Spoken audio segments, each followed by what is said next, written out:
Ce sont les dernières images de l'ancien pape Benoît XVI.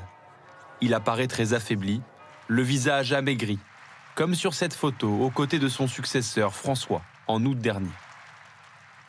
Car depuis près de 10 ans, 2 papes vivaient au Vatican. Une première depuis 700 ans.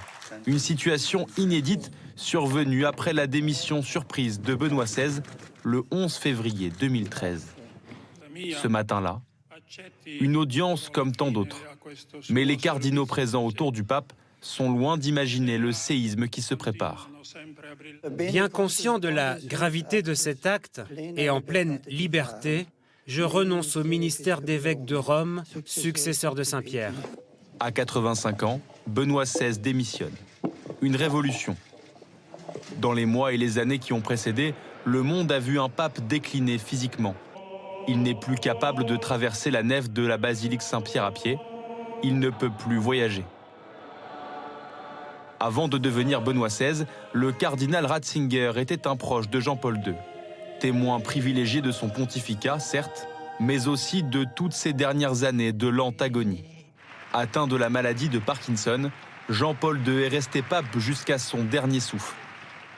Une déchéance dont Benoît XVI n'a pas voulu, ni pour lui, ni pour l'Église. Devant les fidèles, massés place Saint-Pierre, en français, il expliquait.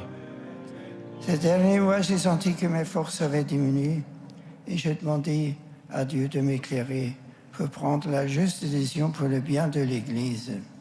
En 8 ans de pontificat, le premier pape allemand de l'histoire, jugé conservateur par certains, a tout de même eu le temps de réformer, en particulier sur un dossier très délicat. Sur la question des abus sexuels, on peut dire que les années Benoît XVI, ça a été un véritable tournant pour l'Église catholique mondiale. Face au scandale de pédophilie qui éclate, le souverain pontife modifie le droit canonique pour faciliter le renvoi des prêtres coupables. Le délai de prescription pour les victimes passe de 10 à 20 ans. À plusieurs reprises, Benoît XVI présente aussi des excuses, comme ici, dans la cathédrale de Westminster, à Londres. J'exprime mes profonds regrets aux innocentes victimes de ces crimes inqualifiables.